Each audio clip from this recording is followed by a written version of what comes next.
Boa tarde a todas, a todos, benvidos unha xornada máis a este ciclo de poesía na rúa. Reunímonos no corazón de Cee, na praciña do Olvido, un dos recunchos máis íntimos, auténticos e con maior carga simbólica do centro histórico da nosa vila. Aínda que é unha praza pequena, reúne unha esencia única que a converte no escenario idóneo para un recital como o de hoxe, por varias razóns. Pola súa esencia e encanto estar escondida entre as ruelas estreitas do núcleo antigo da vila, por ofrecer unha acústica e un ambiente resgardado, unha moi boa acústica. Isto será unha atmósfera de proximidade perfecta para a lectura de poesía ao aire libre. E por último, por ser un espazo de memoria social, xa que aquí teñense celebrado actos de profunda xustiza e memoria histórica, tales como homenaxes ás mulleres ou aqueles en recordos de persoeiros represaliados durante a época da Guerra Civil. Durante toda esta semana estamos poñendo en valor o legado e a traxectoria do Batallón Literario da Costa da Morte, aquel movimento que agromou nos anos 90 do pasado século e que amosou que destas terras nerias, como lle gustaba chamalas ao que fora cronista de Cee, Baldomero Cores, tamén se construí literatura universal.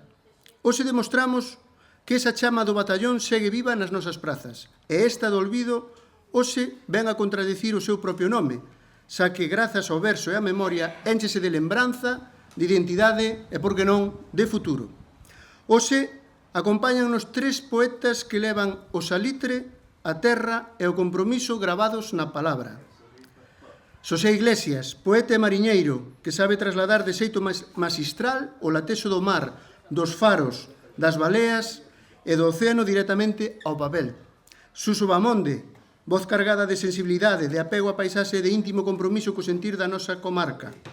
Ou Roberto Traba Velai, escritor que manexa a palabra cunha lucidez única, fiando a emoción e memoria en versos limpos e certeiros. Xa paso a presentarvos o primeiro dos convidados de hoxe, que non é outro que Xosé Iglesias, de Cee, nacido en 1974, poeta, acuarelista e mariñeiro. Forma parte dos colectivos Sin Nave Quívitas e a Porta Verde do Sétimo Andar. Como poeta, deuse a coñecer co libro Transfusión Oceánica, no ano 2014, ao que seguiron A Relixión do Mar, 2016, Luces da Costa da Morte, 2022, e Atlántico Norte, chamádeme Ismael, tamén do 2022. É autor, ademais dos álbumes ilustrados Nación Mar, 2021, e Nau Cetácea, do ano 2025. De extraordinaria beleza visual e forza creativa. Os seus poemas de salitre aparecen en obras colectivas como Versus Cianuro, 2013, Historias, mitos e monstros do mar de Galicia, 2013, O Deseso, 2016, ou Aldeas en voz, tamén do mesmo ano. Finalista nos premios anuais da Asociación de Escritores en Lingua Galega por Transfusión Oceánica, en 2016 foi galardoado co primeiro premio no certame de poesía Victoriano Taibo. Así que, Xosé, cando queiras.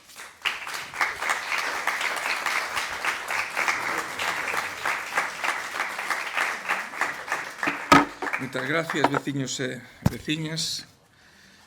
Gracias a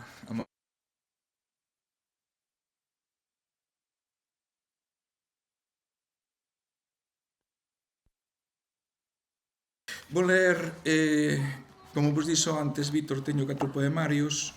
Vou ler poemas meus de 3 poemarios e o cuarto sustituyo por unha persoa moi importante para min que xusto pertenecía ao Batallón Literario da Costa da Morte, que foi Paco Souto, non? Eu creo que a miña obra non tería sentido se eu non o coñecera en ese viaxe de avión que fixemos a Bruselas para defender no Parlamento Europeo a pesca artesanal allí, en ese avión. El me recitou os seus poemas, eu lle recitei os meus.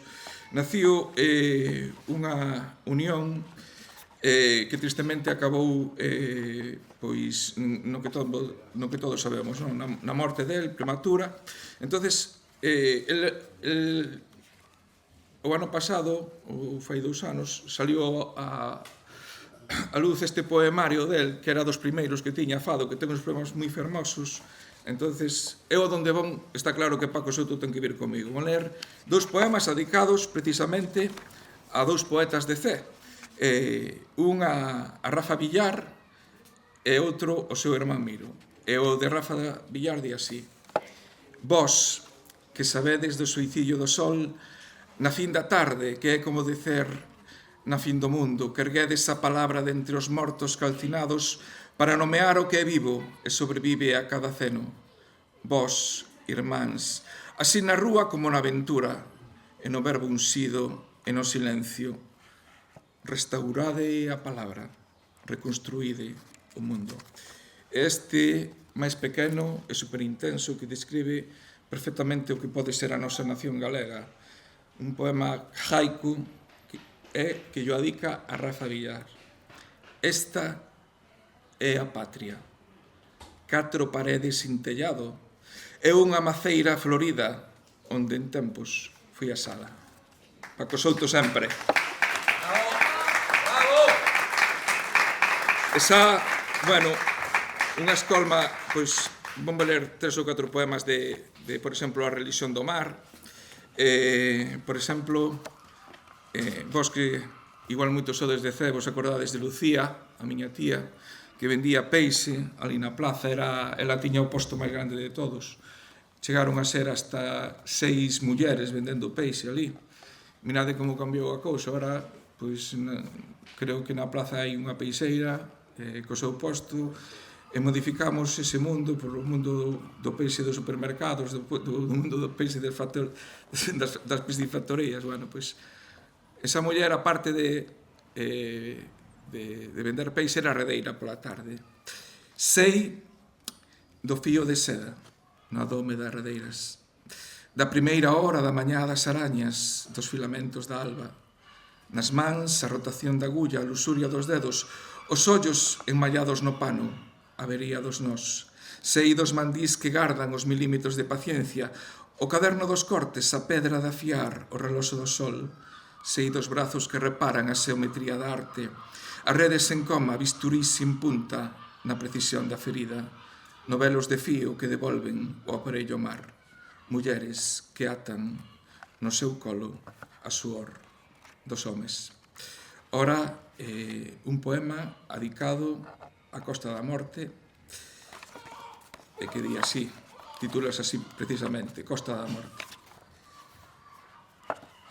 Este poema eu lle dediquei a un profesor que escribiu un libro que para min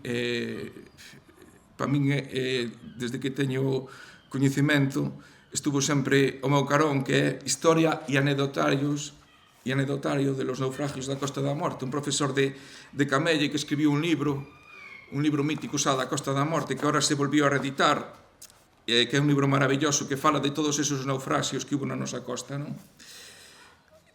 Camiña o vento na pedra, nas árbores descarrilan as sombras do semblante, emerxe o alento místico da borrasca, o fío que cose os retallos da dor.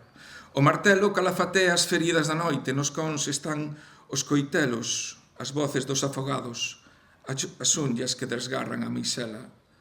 As baleas chaman os capitáns. No monte, os bois alumean o camiño do faro, o paso invisível da Santa Compaña. Un carpinteiro de Ribeira construe un barco, embarrou as cadernas con unto de temporais. Un mariñeiro encarna as nasas coa fame dos fillos e dalle avante. Nos peiraos, os lobos escriben a historia de cada embarcación. Todo é luz, todo é noite, todo é calma, todo é inferno. As situacións dos navíos confúndense na serva. Os creveiros érguense cedo para topar restos do naufraxio, Cabo Fisterra, Vilán, Trabas e Sargas. Un home espido construe un museo no Argazo. 2 rapaces famentos ollan o horizonte. Chove por riba dos bois. Levan nos cornos os lóstregos de infamia. Este poemario está dividido en varias partes. Bueno, unha das cousas que me decía Paco Souto, dilla xente que non aplauda, que aplauda ao final solamente de todo o recital se lles gustou. Este poemario ten moitos poemas reivindicativos. Vos sabedes que eu son mariñeiro profesional. Este poema que vou a ler é un poema, pois, precisamente un poema no que eu intento alzar a voz polo que está pasando, non? Por a infinidade de problemas que ten a pesca, que penso que unha vez que se xubile a miña xeración, eu teño 52 anos, creo que me quedan 7, creo que nos portos galegos o único que vai quedar van a ser as embarcacións deportivas, non? Porque cada vez o poñen máis difícil, Europa cada vez nos machaca máis. É unha pena, non? Tendo un mar vizoso como temos, con ese peixe maravilloso que non o podamos pescar, non? Este poema di así: non vou enarborar a bandeira da derrota, ningún rumbo está preso a tinta dos papéis, aínda as gaivotas grallan a melodía da alba. Hai auga salgada para regar a rosa, pétalos nos cuadrantes que perfuman o vento, semente nos osos para non encorvar. Non vou sacar a roupa de augas, nin as botas, nin o meu gorro de lá. Nesta agonía, aínda non rendín o meu corazón, e no pau de proa ondea sempre a miña liberdade. E deste libro, A religión do mar, un poema triste, os que se van, partir. Sei amar, seino. Ensinarme a querer a fragilidade do cristal, a facer nós entre os tecidos da casa, a coser na memoria o traxe da loita. Lembro as caricias no berce, a terra da que mamei as gotas da choiva, o duro remo que encaleceu a pele en construción, as mans que tanto pelesaron coa represión do camiño. Había amor, hai amor, por iso doen tantos osos o caer o baleiro. Ora, deste poemario, non sei se o coñecedes, Luces da Costa da Morte, son un poema dedicado a cada un dos faros da Costa da Morte, e vão ler 2 poemas. Este que está dedicado ao faro Roncudo, e aquí falo dos bois. En ese libro, precisamente, do que falei antes de José Bañagén, donde fala, donde hai esa lenda que non solamente en Galicia, sino que chega tamén a Bretaña francesa e Irlanda, onde dicían que éramos nós os que lle metíamos uns fachos as corramentas dos bois para fundir barcos, unha cousa que é totalmente mentira, porque vos imaginad un día de temporal galego, un boi con lume nos cornos, canto aguantaría? Non aguantaría nada. Que éramos raqueiros despois cando arrancaban os barcos, sí, pero que nós éramos os culpables, non? Entonces aquí falo dese, non deses bois. En toda a Costa da Morte existen cementerios de bois. Bois carnívoros que braman na noite e enganan as bucinas dos torreiros. Bois que embelenan e contaminan calquera luz anunciadora de rumbos reais. Bois con cairos de lume que se cravan nas córneas dos mariñeiros oficiais. Bois que cegan, bois que ratan as proas. Hai tamén cada leito sopé das lanternas con osos empalados de brea, cornamentas con fachos apagados, unha rosa dos ventos que move os dedos de 12 difuntos, cartas mariñas salvaxes cos baixos camaleónicos que mudan as cores e a forma, cruces en terra para espertaren a memoria do océano, a traxedia de quen perdeu todo, a fe na vida, e só falan dos bois os que non respetan nin saben da humildade dos seus devanceiros. Este que yo dediquei, o faro da Virxe da Barca, fala de... Eu, por exemplo, tuve a posibilidade de ir ao Gran Sol durante 4 anos, e poden quedar máis tempo, ganaría moitos máis cartos, pero a min chegábame ter o barco que teño. Se levo con el 24 anos, mide 9 metros, e fala deso, non? Da eslora que necesitamos cada unha na nosa vida para sobrevivir. Eu, con 9 metros de océano, creo que, para min, foi o suficiente para poder tirar do carro da vida. Ás veces, a roda do timón abre a porta á eternidade. Eu confórmame cunha árbore, con asitar auga coa man, con morrer antes que o meu fillo. Observo a noite cunha linterna apenas sin luz e busco todos os obxectos que me poidan salvar. Que idade terá a balea que me ronda a quilla? Por que as rémoras non se pegan a min e camiño cun cardume delas pola rúa? Levo agochado sempre un coitelo, aínda que non salten as alarmas. Só sei defenderme de todos os inimigos que me mataron. Agora que sei a linguaxe do mar, agora que a roda do timón e o rumbo. Esa último poemario, vou ler 4 poemas. Atlántico Norte, chamademe Ismael. Bueno, supoño que sabedes que chamademe Ismael é a frase máis importante prácticamente de toda a literatura universal, non? Así empeza Moby Dick, chamademe Ismael. Un poemario que escribín na pandemia, pero que eu xa o tiña no corazón e máis no peito cando eu estaba no gran sol e botaba de menos en esas mareas de 3 meses pois toda a nosa paisaxe, a nosa familia. Anatomía dos cetáceos. En cada balea sobrevive un deus, un ser nómade, ausente, primitivo, reencarnado 1000 veces, apuñalado 1000 veces, silenciado no fío asesino dos serpóns.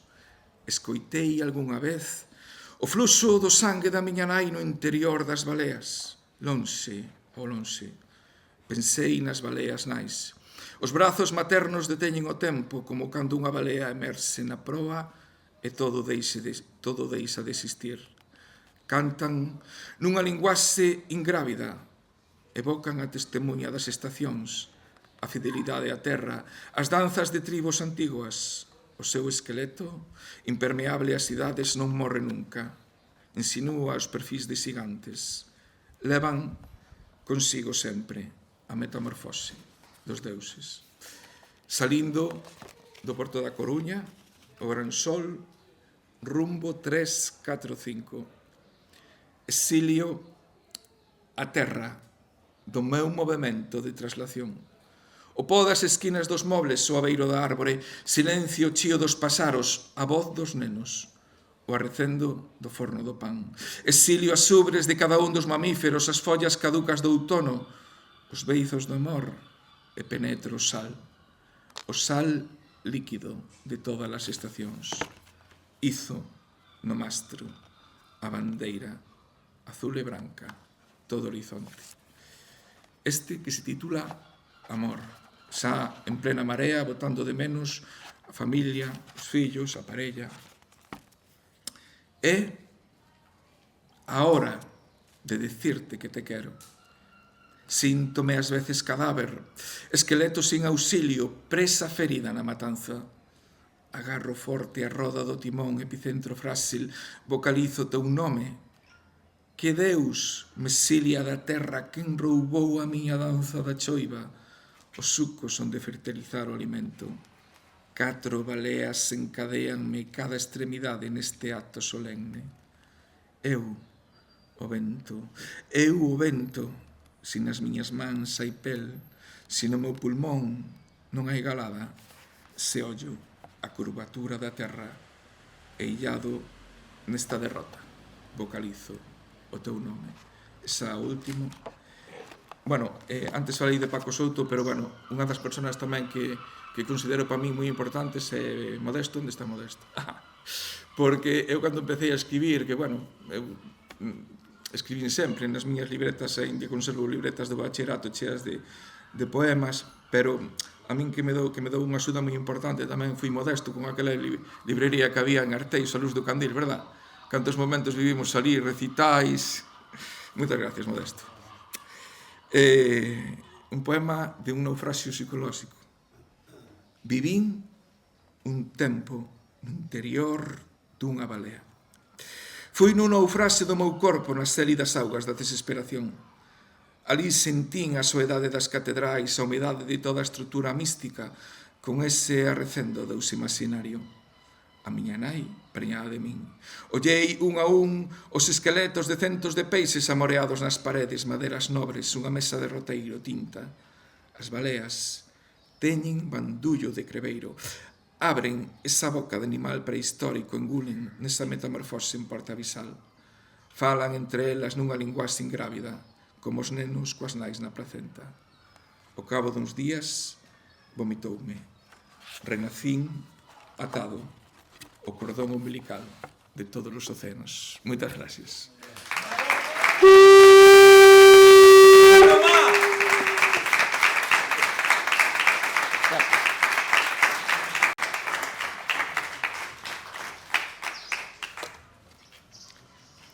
Seguimos con Suso Bamonde, Coruña 1978, poeta e narrador, formou parte do Batallón Literario da Costa da Morte desde os seus inicios. No xénero poético publicou os libros Óxido nas flores da tarde, do 2001, publicado no selo editorial independente Letras de Cal, ao que seguiron Expansión no 2014 e Caída no 2019. Poemas da súa autoría figuran en volumes colectivos como Nós, 1997, Rumbo ás Illas, tamén de 1997, Mar por Medio, 1998, O Entrelazo das Palabras, 1999, 37 poemas por man propia, do 2006, 10 por 10, do 2007, ou unha antoloxía de Pondal ao Batallón Literario 120 anos de poesía na Costa da Morte, publicado en 2009. Como narrador e autor do libro de relatos Instruccións para matar un oso, publicado por Editorial Belagua en 2021. Suso, cando queiras, gracias.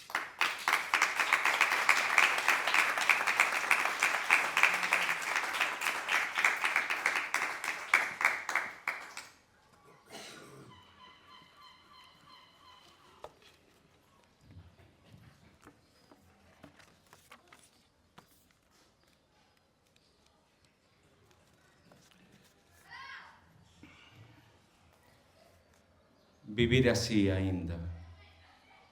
Vivir así aínda e non comprender a mecánica dos días e o tacto.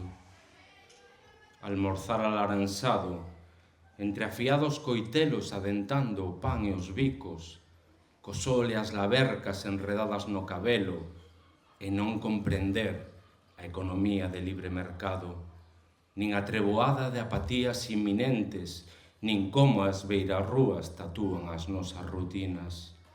Vivir así, aínda, co peso do funeral ben agochado no peto, e non comprender os atardeceres de agosto cubrindo as antenas, o olor das pacas de centeo desperdigadas nas estradas, e non saber nunca que os seados de tona caen entre a area da praia co tío, e que unha mirada sincera pode atravesar unha madrugada, e que o rozar dunha man pode deter o mundo, e que ninguén está a salvo. E cear nas terrazas con viño e salvas a victoria, e espertar entre as sombras dunha mocidade esquecida, e non comprender, non chegar a comprender que os minutos sombrean as enrugas faciais e que unha hora de coche contigo, afastado dos faróis eléctricos, é máis potente que 1000 bombas atómicas engalanadas con clonazepam. E estar aquí aínda perdido de día entre a xerarquía estatal e non chegar a saber que a sístole e a diástole impulsan o tento das nosas mans e que a nosa cama orixina carbono e hidróxeno, química básica de enganos mesturados, como unha bala que aniquila unha idea revolucionaria ou unha palabra, esa mesma terrible e inversa que é capaz de soterrar esta, a nosa estructura atómica, como unha apatía molecular eterna de nós que nos faga poder vivir de todas maneiras, poder vivir así aínda.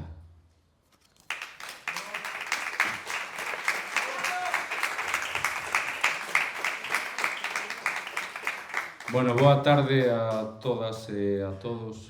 Este poema era Vivir así aínda do libro Caída, como dixo antes cando presentou Víctor. Quería agradecer a organización, o Concello, Modesto, os entes do batallón, por volver a levar a poesía á rúa. Gracias a vos, público, por estar un día de agosto, hoxe, aquí, escoitando poesía. Poesía en agosto, parece o título dunha película destas iranís que vai aos festivales. Poesía en agosto, de Kinky Duke. Palma de Oro en Cannes.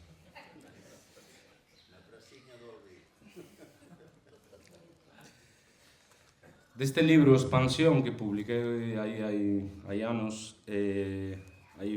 tal vez sexa o libro que máis aprecio lle teño por moitas razóns. Vou ler un poema que se titula extinción. Este poema vai dedicado a Micaela. Non hai nada seguro. Acendo un cigarro, noite de agosto pleno, ti preparas a cea e unha infusión xeada. Sentas ao meu lado na solaina, acendes un cigarro, abres unha novela, eu beso dinosaurios no xardín baixo millóns de estrelas, e non hai nada seguro. Abro outra cerveza, ergues, pos música no vello radiocassette, soa ben. Os mosquitos revolotean arredor da luz que coroa o teito, o ritmo lento e caluroso da música nocturna. E eu beso dinosaurios no xardín, e beso os teus ollos cansos e maldigo, pois non hai nada seguro, e se cae un avión do ceo ou un planeta aquí no fogar noso, e desaparecemos como especie, ti e máis eu, nunca ninguén saberá da nosa triste existencia. E como fósiles abrazados fortemente, apareceremos na madrugada do próximo milenio, baixo a vista doutra nova especie. Non hai nada seguro, nin aquí, na casa, nin a través de tantos anos luz que nos separan do mesmo tempo no futuro. Agora somos frágiles como especie de nós. Podedes aplaudir, Eu non son como Xosé, non espero hasta o final, por min podedes aplaudir.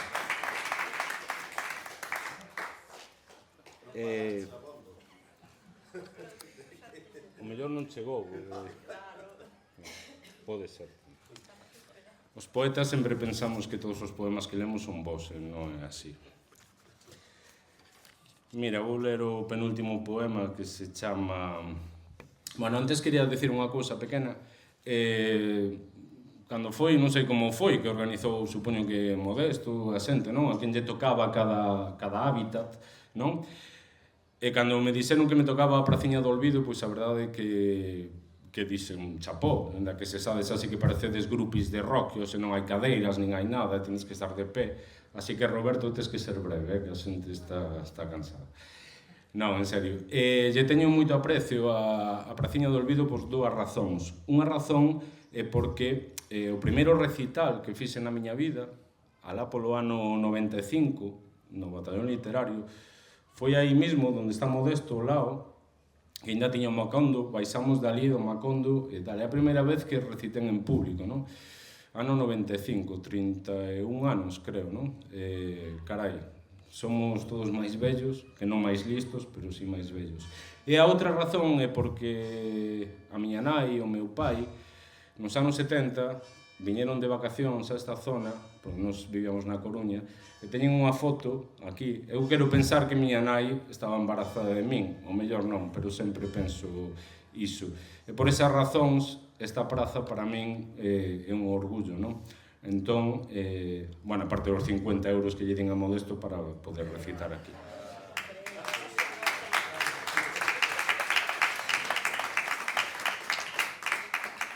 Este poema chamase Lone Star, en inglés. Para que non saiba inglés, os votantes de Vox quere decir estrella solitaria. Amencín desenfocado, a hora na que durmen os elefantes neste teu caladoiro de sabas e fronteiras. E revolvínme torpemente sumido na túa ausencia, nas túas pernas en barbear, mentras os camións do liso ardían, patrullando o mencer da túa fuxida. Pois foi aquí, nesta derradeira noite de masiva lúa chea invisible, xunto á música líquida da radio nas persianas, cando alumeou a cidade este vendaval de balas e rencor impreso na túa apagada mirada. E caeron os panos dos vellos teatros, e apagouse a música de baile anual, e pecharon os cines por defunción, e inundáronse as bibliotecas municipais, e comezou a arder o lonxe a túa estrella solitaria.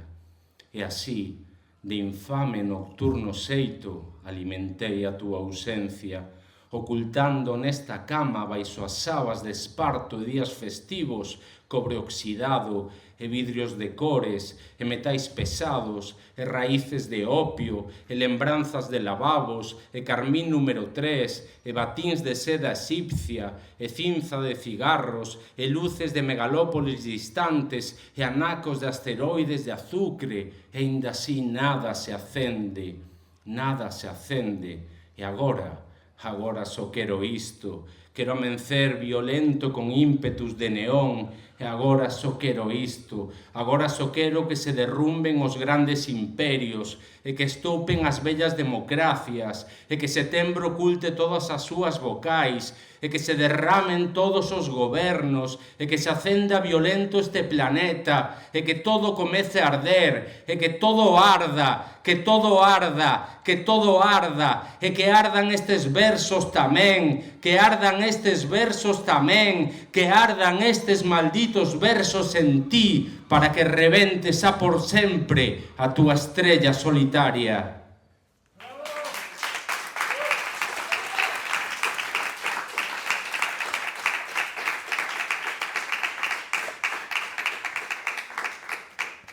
Vale, esa para rematar.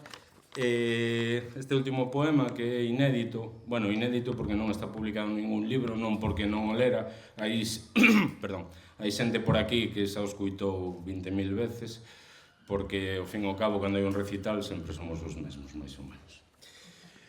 Este poema, quero dedicarlo, se me permitides, a unha persona que, cando comezou o batallón, non sei se escribía poesía, pero polo menos non o dicía, pero sempre estaba aí nas xuntanzas, se había que botar unha man e todo. E agora escribe poesía, e aparte escribe moi ben. Por eso digo que daquela era do batallón literario, é do batallón literario, e sempre será do batallón literario, e pido un aplauso, se me permitides, a Álex López Romero.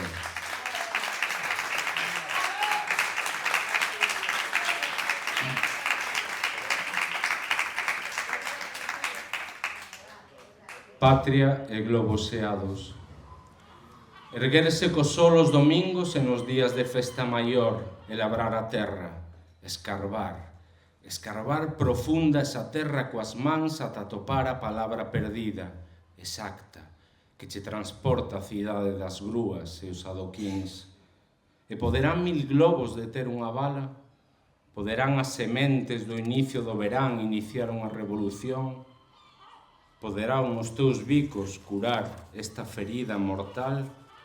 E abrirse o día co peito cheiños de polas de castiñeiro e pásaros de sas rotas, e facer a cama, ordear os libros, moer o café, armar unha revolución, escribirche un bico e activar a sombra dos antepasados, eles que andaban quilómetros de escuridade e linguas prohibidas para ir ao baile e as mozas. Abrirse o día e armar unha revolución, hinchar globos, roubar planetas, destruir grúas, mercar xeados aos pés da fábrica, pintar muros, construir futuro, aniquilar pasado, traficar o capital, ordear letras sobre o papel, activar as sombras dos antepasados, que bicaban as mozas do baile, agochados dos faróis eléctricos, e abrirse o día. Construir unhas ás e voar entre as grúas do outono, entre os globos de centos de cores, e armar unha revolución e voar, estoupar xeados aos pés da fábrica e voar, e escribir patria nos muros da delegación e voar, habitar novos planetas libres da palabra prohibida e voar, escarbar a terra profunda e voar. E poderán estes 1000 globos de cores caber nesta ferida xunto todos os teus bicos. Abrirse o día sen temor e voar globos de patria, estoupar grúas e armar xeados, revolucións, roubarche bicos, escarbar na terra dos bailes dos antepasados, aqueles que bailaban a lúa crecente de verán, a sombra dos castiñeiros, e ordear as letras nos seados, e chimpalos contra os muros brancos da fábrica, e escribir liberdade, escribir patria, escribir amor, astoupar estes e converterse en globos de cores, e voar os globos, e voar xunto os globos por riba das grúas, e armar unha revolución aérea, os globos oseados e ti, os globos oseados e ti, e abrirse o día co peito cheiño de patria e amor, e os teus bicos e os bailes e a terra nosa, para deter todas as balas, ata abrirse en canal neste día, e facer o amor, a revolución, labrar a terra e sementar en domingo, o que algún día será patria e globos seados. Muchas gracias.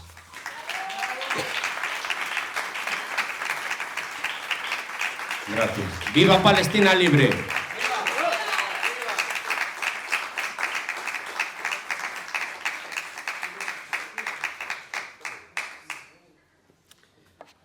Bueno, e para rematar o recital de hoxe, Roberto Traba Velai, Fisterra 1961, poeta, narrador, articulista e polifacético creador. Na década dos 80 impulsou e dirixiu a revista O Berrón, editada polo Centro Cultural e Recreativo Casino de Fisterra. Activista cultural de longo alento, é autor do libro Crónicas de Fisterra, publicado no 2013, prologado por Manuel Rivas, no que recolle de un xeito ameno e desenfadado as súas colaboracións no xornal La Voz de Galicia.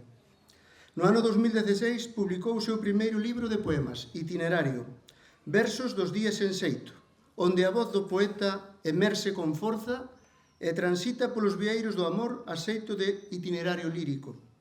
Anteriormente, versos seus aparecen publicados no volumen colectivo de Mar e Vento, 5 poetas de Fisterra, publicado por Espiral Maior en 1997. Como narrador, é autor, ademais, da novela Ola miña bonita, inspirada nos terribles acontecementos que tiveron lugar en diversos lugares da Costa da Morte hai algo máis de 200 anos nos tempos da invasión francesa. Así que quedades xa con Roberto Traba Velai. Moitas gracias.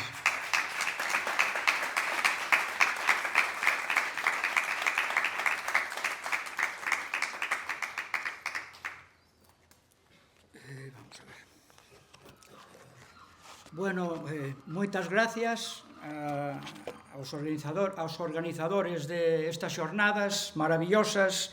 Eu estuve vindo estes dous últimos días, encantoume, a verdade, gracias especialmente a Modesto, que sempre conta conmigo, o báculo onde moitas veces me apoio. Suso, teñoche que dicir que non sei se era Quevedo ou Gracián o que dicía que como era aquelo de lo breve, si bueno, 2 veces bueno, pero para unha vez que me van a escoitar, deixame que me esplaie un pouco, non?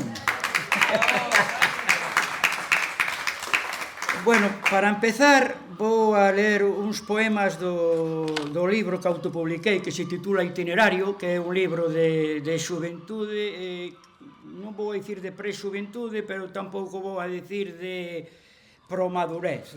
Son versos escritos sobre os anos 2000, incluso antes, porque de Mar e Vento, que creo que foi no 1987, xa levaba versos dos que se publiquei aquí, non?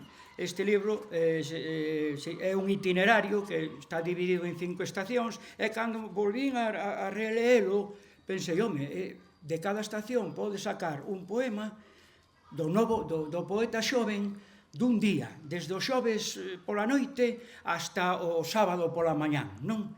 Entonces, o primeiro poema que ven da primeira estación, que é a estación Os ecos da soedade.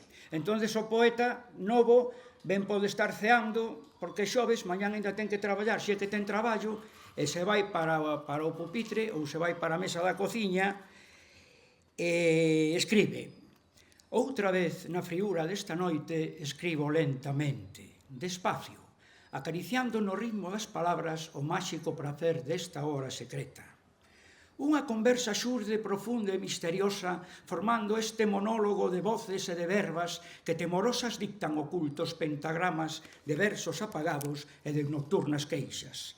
De mil cousas me falan, de lúas e de ventos, de soidades fondas e tolas agonías, de corpos que son osos e dan medo, de falsas liberdades e íntimas mentiras. Tan só asomo os ollos ao mundo das palabras e todas aparecen galoupando, avisando, esperando, descifrando, declarando principios e discursos, presentando amores, loucuras verdadeiros, espallando universos de doces claridades con reflexos de luz inmensa, anunciando relatos, ca transparencia bella dos antiguos petroglifos, habitando o pensamento como un álbum de recordos.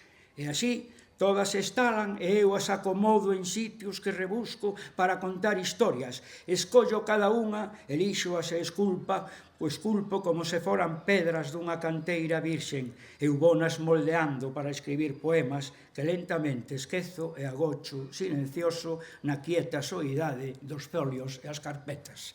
E o poeta vaise para a cama a dormir, pero desperta ás 5 da mañán porque hai algo que non está conforme, porque todos temos luces e sombras, xa desde novos todos vivimos nun claro oscuro, e non é capaz de dormir, e volve á mesa da cociña e escribe a segunda estación, que é das sombras e a luz. A cada paso, sombras o asexo, sombras que controlan e que firen, sombras misteriosas, dictadoras, que revelan o outro ser que levo dentro e que acuden á conciencia como moscas condenando os meus pecados máis profundos. Polas noites aparecen como espadas, retumbando como un eco nas orellas, explotando os seus disparos sin piedade, con desprecio que se torna exaxurado, humillante e inhumano, case tolo. Sombras solitarias se deslizan entre o fío da verdade e da mentira, impoñendo unha lei meticulosa que domiña dende o máis fondo do tempo. Sombras que me amarran como cordas, que aparecen cada noite amargamente, nas que intento descubrir o que é axustado entre as luces e as penumbras nas que vivo.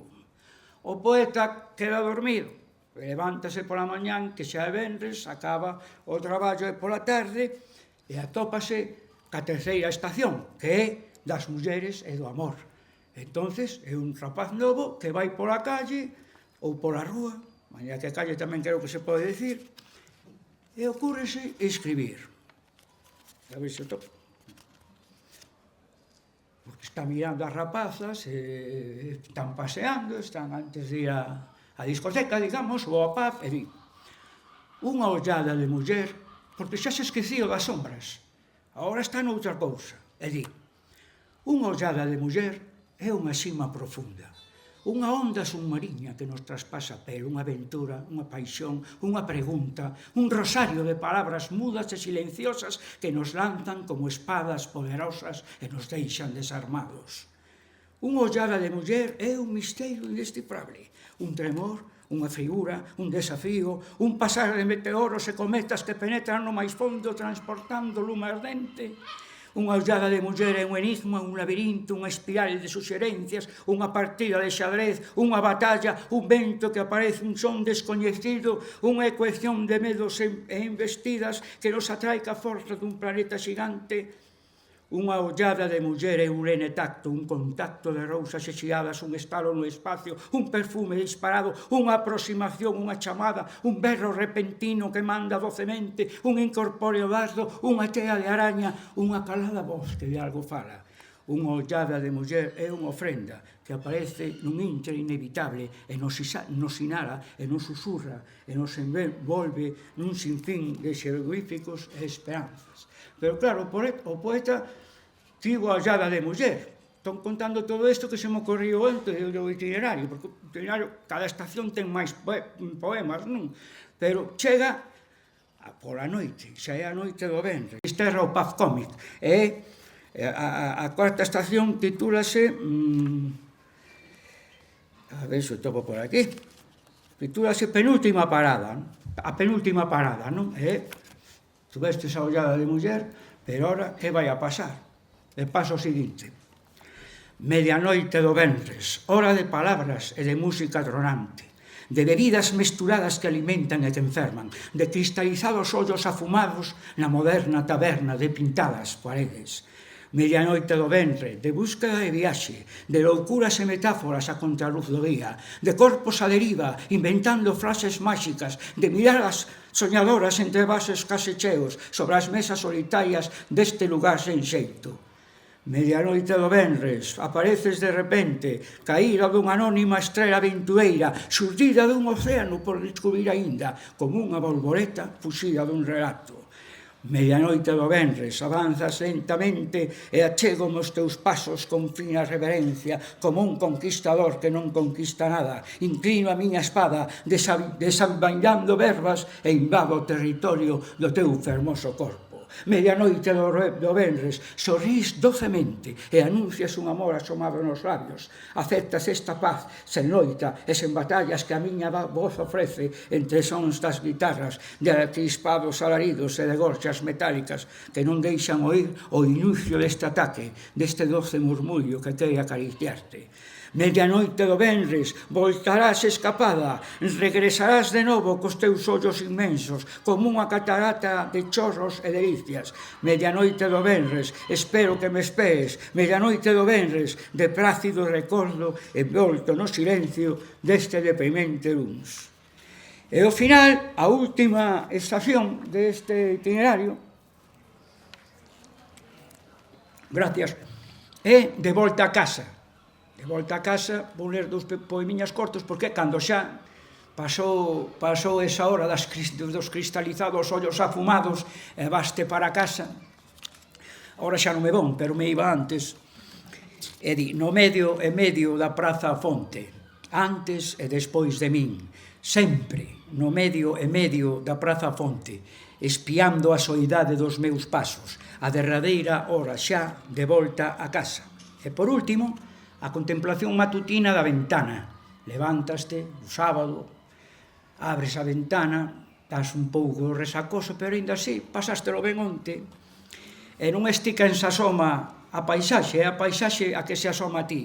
E di, o verde montarón asómase a fiestra, desfacendo silencio con húmidos contrastes, ca brancura das casas e o asubiar dos paxaros, cos andares das mulleres polo camiño abaixo, ca pureza da luz convertida en resposta, ca quentura do sol que se enfría nas xestas, co mirar das farolas caladas o asexo, ca fondura do tempo invadindo os espacios, ca quietude do silencio espallado en milecos, ca emoción da soidade buscada e temible, ca loucura da paz que o chuchamel ofrece e o sabio a recender de toda a natureza aberta neste día de verán para os meus ollos. E así se acaba o conto de itinerario.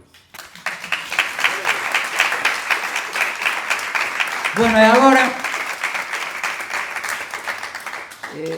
despois de todo este conto, vou a ler un divertimento. Vou un pouquiño arte menor. Levo moito tempo, colaborei ca Radio Nordés e ca Radio Voz, e todos os venres facíalle pois un divertimento, como lle chamo eu, que son poemas en galegos incorrectamente normativos, pero que son un pouco de humor, porque o humor tamén ten que caber pois nestes momentos de que todo parece tan serio e tan, pois vamos a dar un pouco de... Esta se titula un día pola tarde fun a camiñar un cacho. Outro día pola tarde fun a camiñar un cacho ao monte co meu bastón e o meu pantalón bombacho. E moito se mellor sería, miro que che digo macho, que en vez de levar bastón, houbera levado un sacho para darlle na cabeza a máis de algún mamarracho que con moto, cuerzo ou coche andan polo monte facho. Primeiro pasou unha moto co seu ruído infernal, metinlle unha boa plaga das de tipo intestinal para que o tal motorista encontrarase tan mal que non poidera evitar esa sensación fatal de cagarse pola pata cando non levas pañal. Pasou un todoterreo a toda velocidade. E detrás deste ven outro que sen ningunha piedade pasou por min disflechado. Nin que estiveran os tipos conducindo na cidade. Levantaron tanto polvo que me enchín de suciedade. Lembreime da súa nai, e con moita seriedade algo dixen do seu pai. Nada bo, eche verdade, mas se ides polo monte, polo menos respetade. Para colmo, con un adiantoume un rapaz moi preto de San Guillermo que casi me pira para atrás. menudo rompepelotas, con motor a todo gas, asustando a un conexo que, deixando de saltar, mirou para ele e berroulle: pero, tío, de que vas? E así están os montes, señores, plajados de conductores e metendo os camiñantes de moi malos humores, porque ven que entre a paisaxe ruxen modernos motores para espantar bolboretas e afastar a tos olores das fieitas, dos piñeiros, dos tolliños e das flores. Moralexa: se subes ao Monte Facho, deixa o coche e vai a pé, que cando chegues arriba has de ver que ben se ve de Turiñán a Louro pasando por Lires e Cee, porque en coche non te enteras que a cousiña é como é. Os coches para a carretera e o monte para andar a pé. Bravo! Bueno, ainda me queda un pouco. Agora vou... leín un pouco do meu libro que era poesía de cando era máis...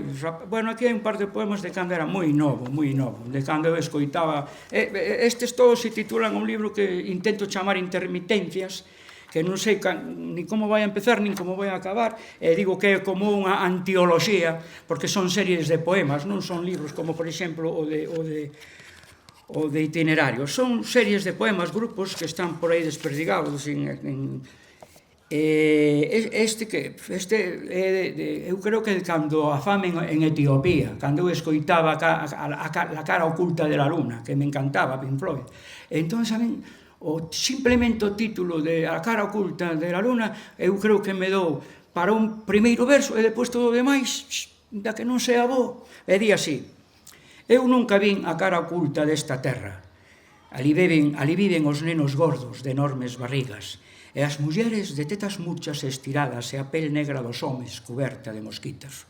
Este planeta triste tamén ten cara oculta, onde se estende a terra con toda a súa pobreza, onde se agosta o chan e todo vai morrendo.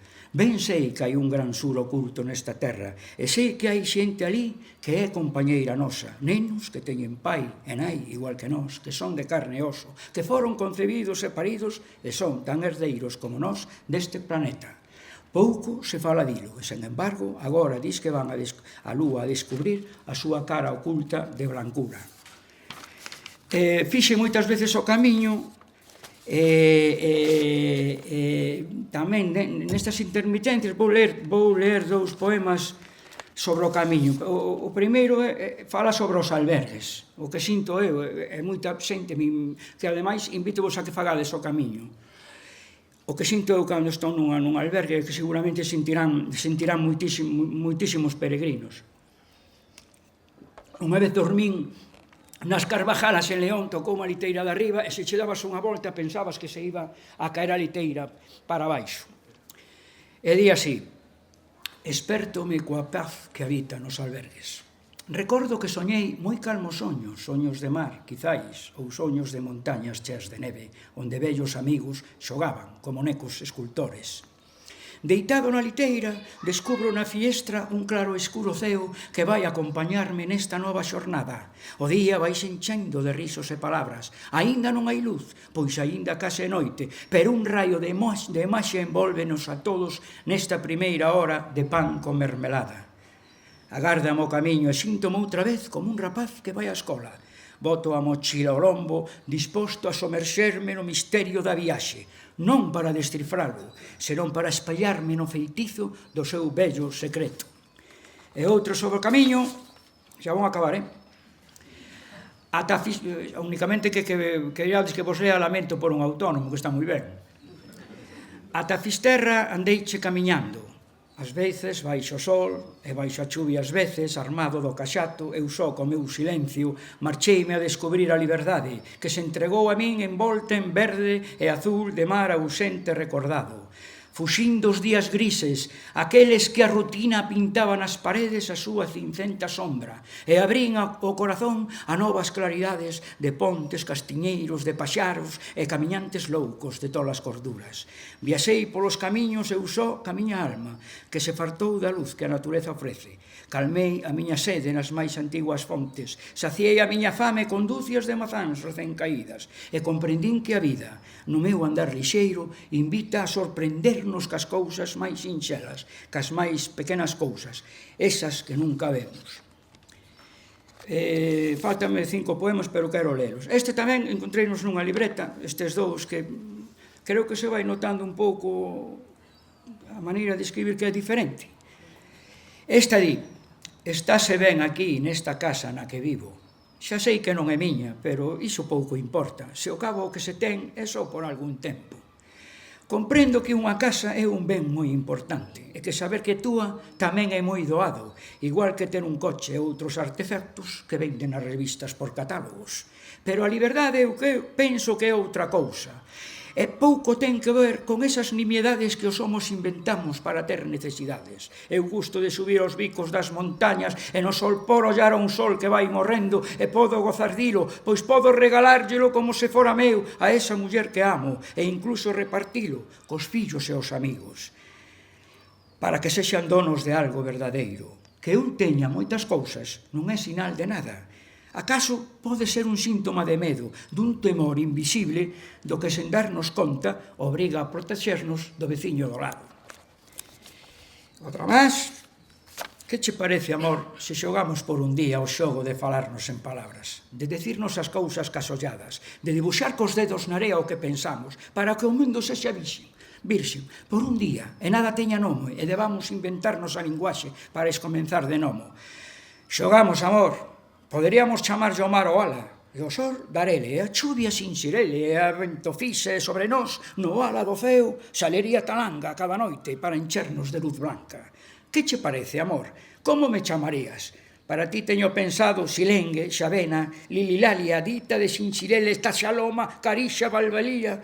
Non sei cal elexir, ti cal prefires? Sería tan fermoso por un día siquera falar doutra maneira, e aínda que fora un xogo, pensar que non existen palabras como guerra, diñeiro, consumismo, mentira máis miseria. Sería tan doado que o noso dicionario carecera de inútiles palabras que non serven de nada. Que che parece, amor? Xogamos, que podemos perder se con elo tamén soñamos? E agora vou a deixalo do autónomo e vou a ler 3 poemas, os últimos, que creo que xa levo bastante tempo, que é o que estou escribindo últimamente, que parece que é un pouco diferente, pero que tamén vai en intermitencias. Eu só vou escribir intermitencias. Non me importa o artificio, nin palabra de erudito, nin a imaxen en 3D, nin sentencia de xurado, nin dictame de xuiz, nin aplausos infinitos, nin rimas de cor azul que riman co verde e co inaudito. Gustan os versos da cara B, sístoles, diástoles que descorren por arterias que me invento sen ningunha costa arriba, ao lado dun mar que nace e dunha bela montaña onde din que todo fica. Estou nos vendo agora dende o sofá, agora mesmo, mentras sopro e volvo a soprar esta sopa que non a refría, agora que me río e ao mesmo tempo sufro esta cruel impertinencia de buscar o sinxelo. Amanece un sol que non se mira e o escravo das 7 só espera que o autobús chegue a tempo. Non ten un bo soldo o escravo das 7. Os días amontóanse e nada novo traen as mañáns, agás que a partir do 25 non se chega nin sequera ao 27. Mira o reloxo o escravo e pensa nun momento se o seu amo chegaría á oficina. Claro que sí, dixe a si mesmo o escravo, sempre está aí, aínda que non teña rostro. E agora, como me xubilei, hai un mes, vou escribir, realmente o último poema que escribí, que foi cando me xubilei, deuseme por aí, di así. Isto non é. Di así: todo o que me pasou fíxome chegar aquí. Rimei sol con alcohol, contei en decasílabas. Vestínme de poeta, andeiche de bandido. En cada encrucillada busquei o meu destino. Souben tamén do amor, sufrín o abandono, abríronseme portas, pecháronse ventáns, caíme de balcóns, rodei por barronqueiros e ás veces atupeime subindo por cantís que nunca endexamais creería que subira. Teño chea maleta de algunhas cousas boas e non me acuto levo ningún presentimento. Agardo me perdoen tanto pecado a centos por culpa das tolemias que respirei dos ventos. E ao fin, a quen lle importa? Como decía o outro, non me debedes nada, quizáis vos teva algo, non sei se moito ou pouco, mas todo o que pasou neste periplo louco que percorrín no tempo foi que sentín da vida a súa cara feliz e o seu lado máis bronco. Moitas gracias.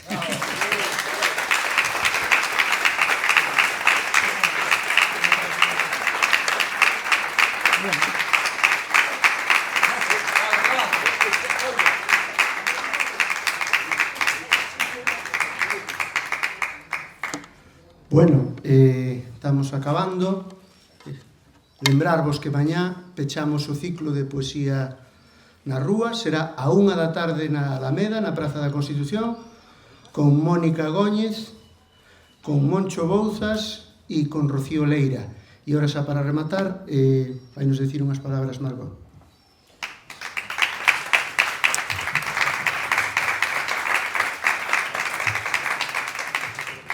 Nada, primeiro pedir disculpas porque non es que nun entorno incomparable como a Praza de Olvido non me esquecín de vir. Foron por cuestións de que tiñamos pleno e non puden chegar e poder escoitar a todos. Nada, moitísimas gracias Suso, moitísimas gracias a Traba e ao meu querido Xosé Iglesias, por suposto. Foi unha pena non poder chegar e escoitarvos. Este é o penúltimo día de Poesía nas Rúas. Mañán xa pechamos este ciclo e logo domingo xa temos a gran gala. Invitarvos a todos a vir, vale? Que vai ser un momento moi bonito e nada, moitísimas gracias.